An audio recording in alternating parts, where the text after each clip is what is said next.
Hello everyone and welcome to Polaron's live session. As always, we are joined by our director, Eva Hussein, and our guest for this week, Kinga Najda, who is the operations manager here at Polaron.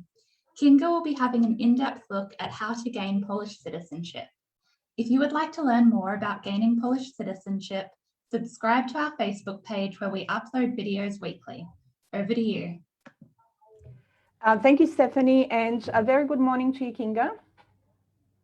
Good morning, Eva. Hi, I'm so very excited to have you speak to us today because you fulfill such an important role at Polaron. So you've been part of the team for about 18 months, I think, and we cannot live without you, as you know, because you have helped us grow, you have helped us organize ourselves.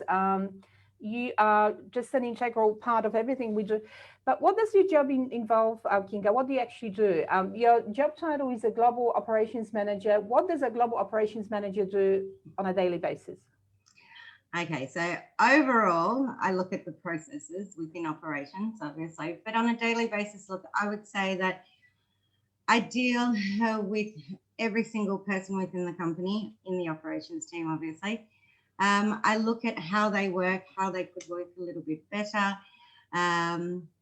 But ultimately, I look at the end result for the client. So I have a look and speak with our staff to see what we can do better and to make sure that our clients have a positive journey throughout. So that has everything to do with taking on new staff, for instance, and looking at different training, just specializing really and looking at people's strengths within the company and where they can excel and trying to push them in that kind of area. And you very much loved for that approach of being really hands-on and curious and interested and working to people's strengths. I think that that's something that I really appreciate. And so does everybody else, including staff and clients. But what are some of the challenges of working with a global team? Because we have offices all over the place and you are based here in Melbourne, in Australia. What would you say the challenges are and how do you overcome them? Okay, so the biggest hurdle that I think everyone in the world has been facing is COVID, but that has placed us and everyone into a unique position and look at different ways and techniques of dealing with it. So now we're looking more and more at Zoom, which wasn't used as a platform as much, expanding to a different platform of dial-pad within the company in order to make that communication a little bit easier for everyone. The time zone obviously is an issue for us because our teams are based in Poland, in America, in the United Kingdom, in Australia. So the time zones has always been an issue. However, that has been overcome. Now it's much better. We've just changed time zones. So it's a little bit, it's much easier for everyone. What would be something else? I would say that communication would be the key. Look, everything has remained pretty much constant. I think that the pandemic has been the biggest hurdle, but I think we have overcome it in leaps and bounds, sorry. So the team is growing. That speaks volumes. Yeah, and steadily. So I think since last March, we've doubled or we're close to tripling the number of people and that work for us. And of course, Kinga, at the end of every phone call, at the end of the emails that you send, at the end of every exchange, there are clients, right? So tell us what do clients come to us for? Okay, so we offer a range of different products and different citizenships, but we're focusing today more so on the Polish side. What we do is if clients come to us, we offer them research. We find documents that they may not necessarily have. So we reach out to archives for these clients. But ultimately, if the client has all the documents that they already have, then we lead them through to citizenship, which ultimately provides them with a European passport and opens up a different world of opportunities for them. And I think it's also fair to say that it's a really complex process. So when people start on this journey, they look at it this way. Well, my grandpa's Polish, why can't I get Polish citizenship? And we say, yes, you can, but these are the things that you need to do in order to get it. So I think working with us takes all that pressure off people to navigate that pretty bureaucratic system. Because Poland's wonderful in many, many different ways, but paperwork's not one of them. So how do you navigate that system, particularly now during the pandemic? I just heard that they extended the lockdown for another 10 days, I think, or something like that. So what are some of the things that we do or you do as a team to help clients navigate that? Because sometimes they don't even know what's going on behind the scenes, and they expect things to be done, for example, electronically. You know, in a place like Australia or America, you can file a request by email, or in Poland, it doesn't work like that, yeah? No, not really. And because of the pandemic at the moment, everything is being shut down. So there have been delays, but we are overcoming it. We have so many examples of clients that have unprecedented times where they have received their citizenship. But what we do is we're in regular contact with them. The bonus of coming onto Polaron is the fact that our specialists in Poland have actually developed this relationship with the government officials. So not only in the registration office, but at the voivodeship office, that's something that we need to continue to do. And due to that, sometimes they reply to us much quicker. Yeah. And I know that we've been working with them for about 20 years nearly. So those relationships are very trusted, and we don't ever go overboard or put them in an uncomfortable position where, you know, we don't put pressure on them because they are understaffed, overworked, all of that. Absolutely. But in terms of client communication, Kinga, what are some of the things that your team does to inform clients? So essentially what happens is that when someone comes on board, there's a lot of contracting that we do, you know, things like payments, whatever. And then they are given into your capable hands. What happens at the beginning of that journey? Okay, so every single client is assigned an officer pretty much who takes them through the journey. We obviously speak with the client on a regular basis, but the first meeting I would say would be the most important, because that's where we go through the expectations from both sides, the timelines which exist, and that's sometimes extremely hard to judge in this current climate. The type of documents that we will require to be submitted.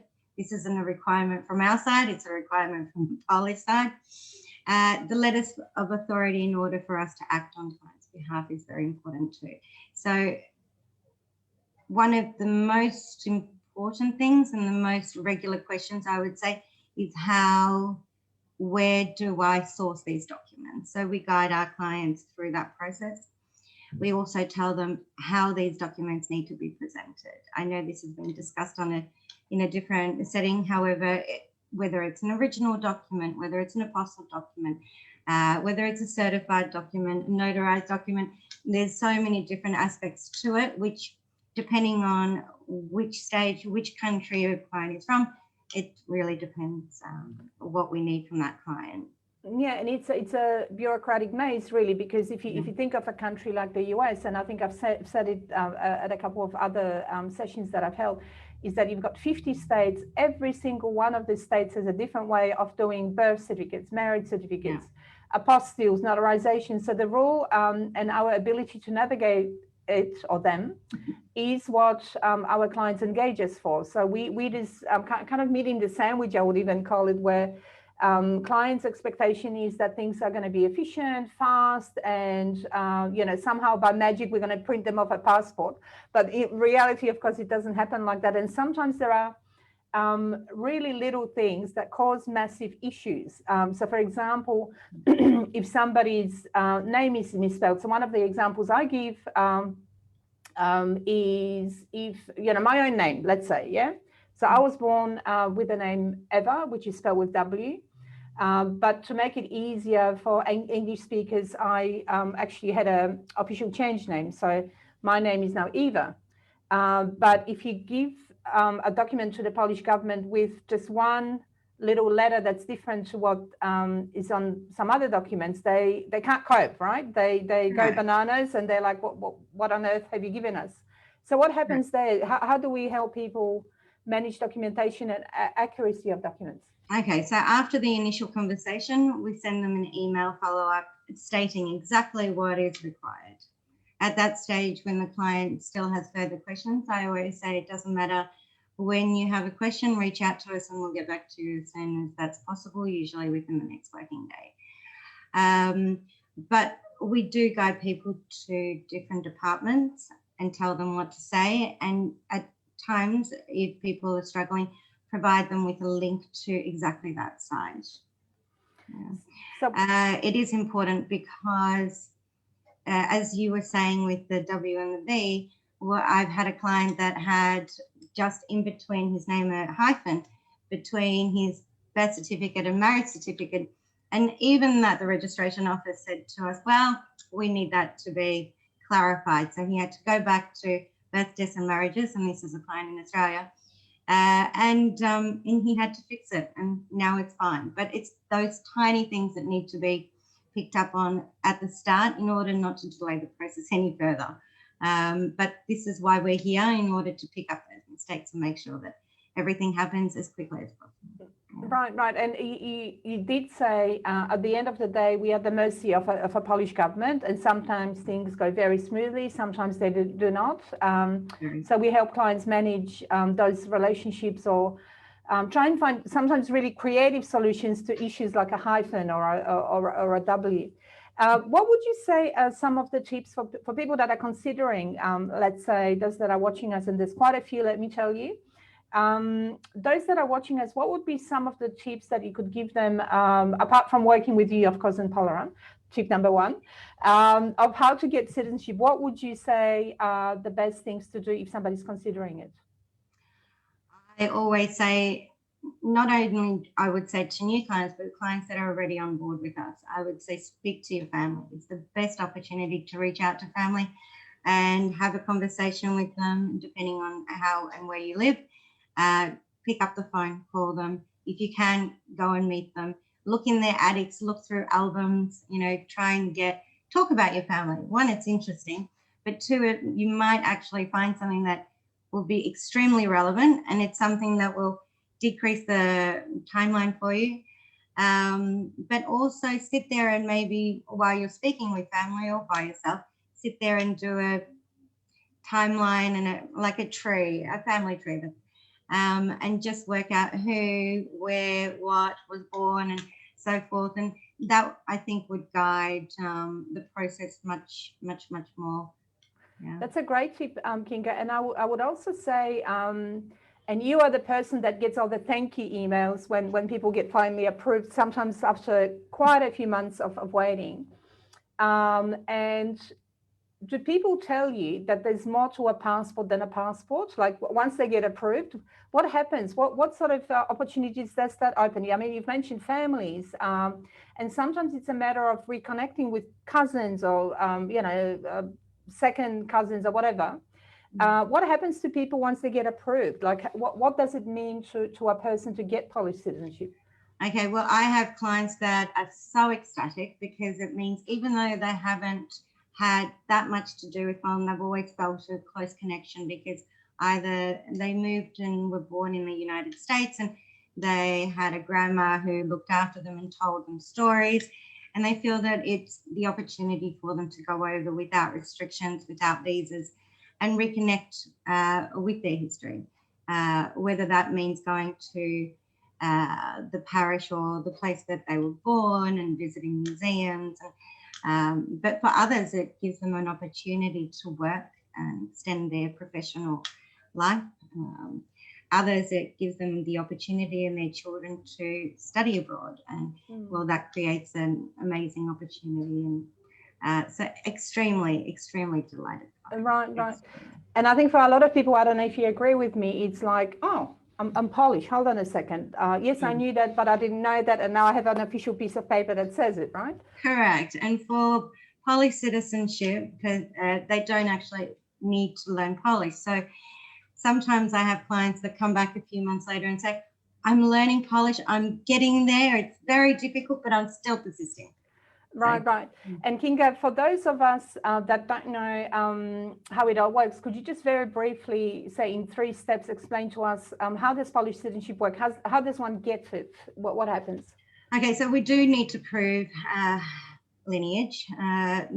We do need to provide documents. So in those steps, it usually consists of birth certificates, marriage certificates of your grandfather, your father, and obviously your documents. Now, once all those documents are obtained, and our Polish office actually have them, there's a two-part process, I guess. One, we register your personal records, so your birth certificate, marriage certificate, where you will actually receive a Polish birth certificate and a Polish marriage certificate. And on the other side, the application is lodged to the voivodeship office in order to apply for Polish citizenship. The fact that you've received a birth certificate and marriage certificate doesn't actually qualify you as a Polish citizen as yet, but that step comes not that much further along the line. Once the application is lodged, it usually takes anywhere between, I'd say, 60 to 90 days at present. Sometimes, depending, it could be quicker, sometimes it could be a little bit longer. However, ultimately the decision is received. We receive the decision back either in Australia, or the decision goes directly to the client if outside of Australia. And this is the step where the clients need to take over. However, we still help them with the application forms for their passports. They make an appointment at the consulate, and a few months later they receive a European passport. Right, right. And what you explained and the steps that you so clearly told us about sound simple, but they're not, because of course what happens behind the scene is another story. Tell us, what is your favorite part of the job? Like, apart from the bit where you receive emails with lots of exclamation marks and people excited about being approved, what is that you love about what you do? Okay, well, that is honestly the first thing, is clients being happy and providing that feedback that they are so excited. That is ultimately the whole aim. And so that actually makes my day, it makes my team's week. It's excellent. But I guess for me personally, within this job, mine is when my staff succeed, I succeed. I know that sounds a bit silly, but the reason why I sometimes feel that everyone says I pressure them, it's because I want them to achieve. I know that through myself, that if I'm achieving, then I'm happier. And I think that a lot of people later on will turn around and say, thank you, Kinga, I did need that. I did need to listen to that, and it's helped me along the way. So I think that if they're achieving, I'm achieving. That's ultimately. And I think, you know, seeing people's potential is something that you have an eye on, and how to actually support people in reaching the stars is really something that you're good at. And what would you say are some of the more challenging aspects about, you know, we've covered a few of them. We talked about the time zones, the global team. There's also some cultural differences, I think, that we don't really maybe know about or think about. But tell us, what are some of the, I guess, difficulties or challenges that you encounter in your job? Look, I think that because I was born in Poland and I traveled to Poland quite a lot, I lived in Poland a few years ago for 1.5 years. That helped me quite a lot. Being with Polaron has elevated that quite substantially, to be honest. But that still leads me to the point that I left Poland when I was 3 years old. So the cultural differences are very different. I see that on a daily basis in terms of prioritizing different tasks, the way to approach things. It is a different way of thinking, I guess. But we are aligning that because the team is growing together and learning together. And look, I think that there'll always be some kind of discrepancy because of the language. I know that even though I think my Polish language is not too bad, I always feel that sometimes I may say something in Polish, but they will take it differently. The meanings are different. You can't translate one word to be exactly your meaning. And as I'm not proficient to that degree, I will make those mistakes. And I feel that some staff members will have the same thing. They want to say something different in English, but it's perceived differently. Yeah. So you can't go. No, and I think that's a challenge in itself. So language and culture, yeah. Right. Because I think sometimes we need to look behind those exchanges and just, you know, because most people have the best intention. And as you said, you know, sometimes you say something or your body language is across cultures.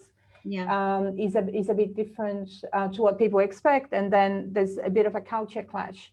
And I think now that the team's growing, I think I wanted to get you to also tell us about other nationalities that we work with, because we do have now an office in Prague, well, not in Prague, but in the Czech Republic. Yeah. So how is it different? Like how, and also we do German and we do Slovak and Czech.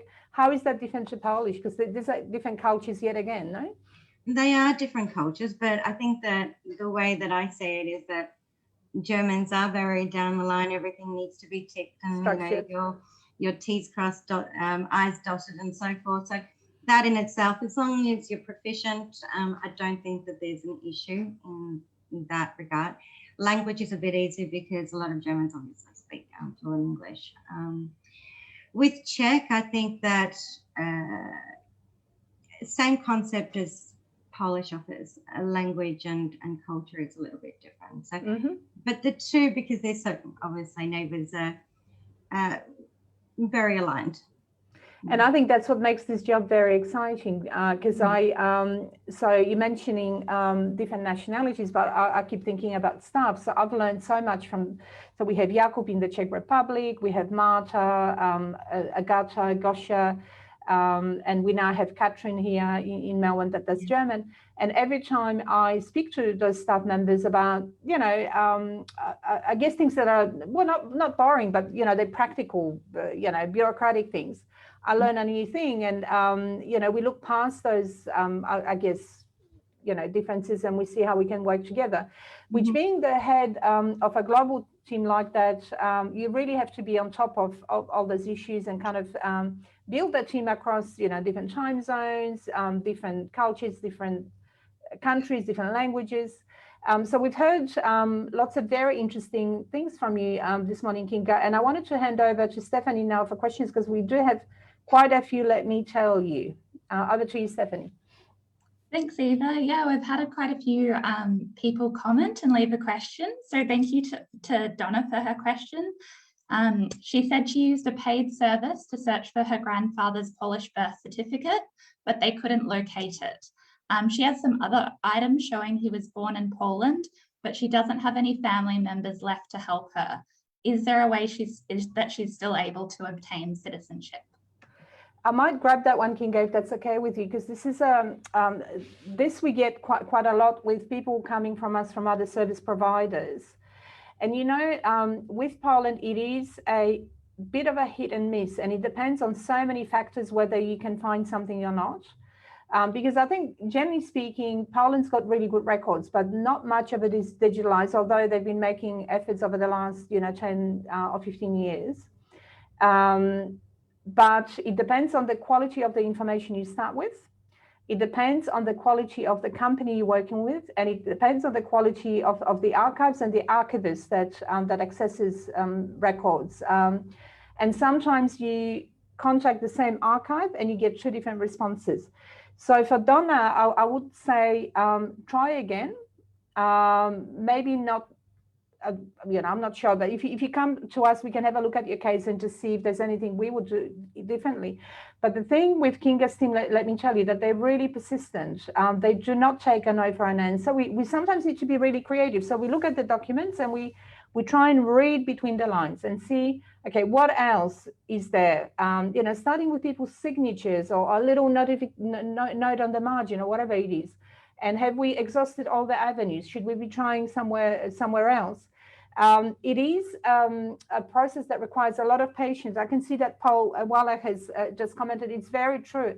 And it is super frustrating because you have information that you start off with, and you think that it's going to go one particular way, and you write to a particular archive and hoping for a result, and there's nothing. So we then need to reframe, and sometimes everything from scratch, all the basic assumptions, people's names, so for Jewish families, for example, they may have immigrated and adopted a different name altogether.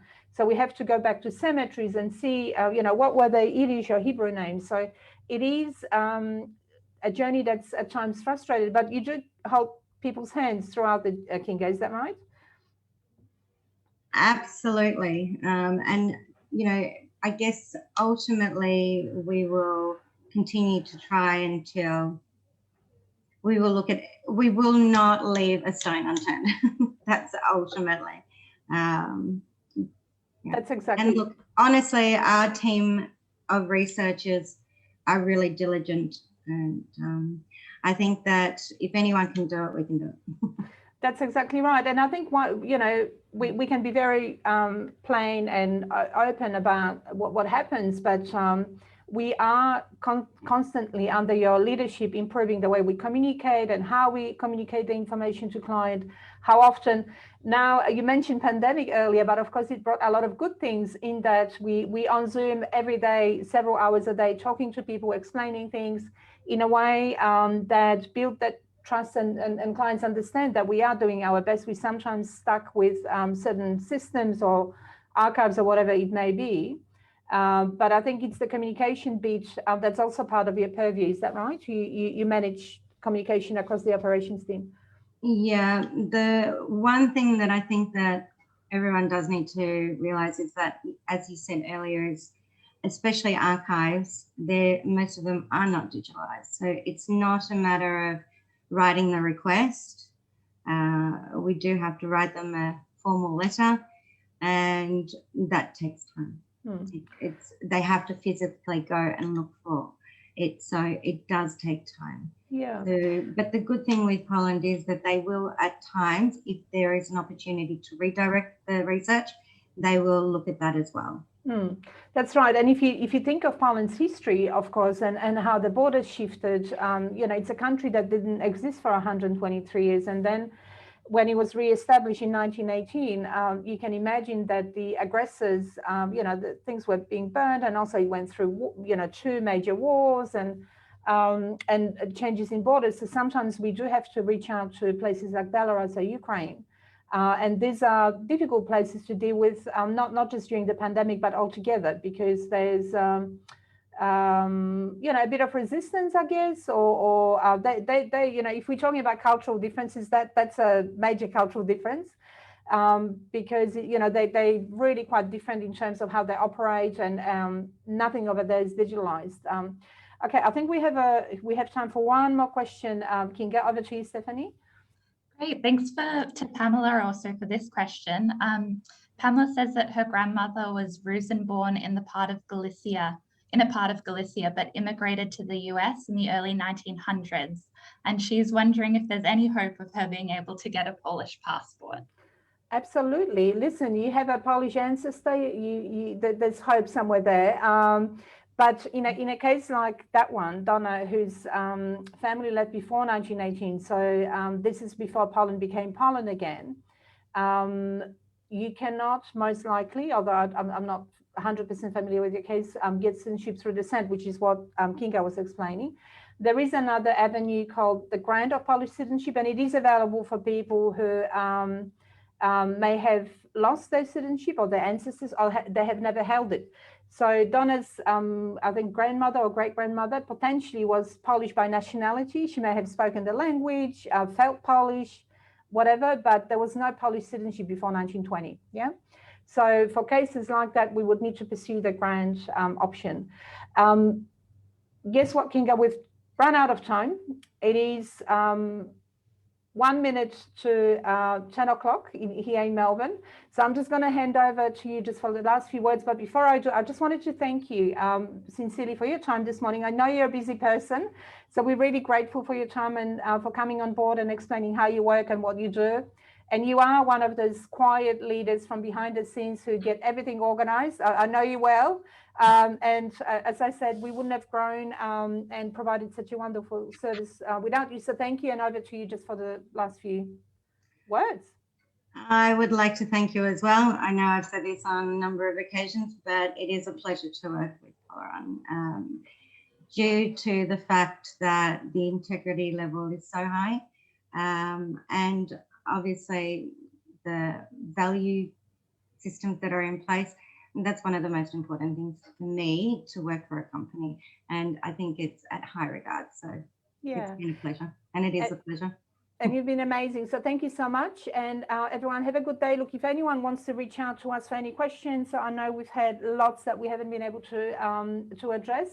But if anyone like Donna or Pamela wants to reach out and run anything past us, we do that free of charge. We don't charge for those services. If you want to have a second opinion, and if we can help you in any way, feel free to contact us. All right, Kinga, thank you so much. Thanks, Stephanie, from behind the scenes, and we will see everybody at some point somewhere.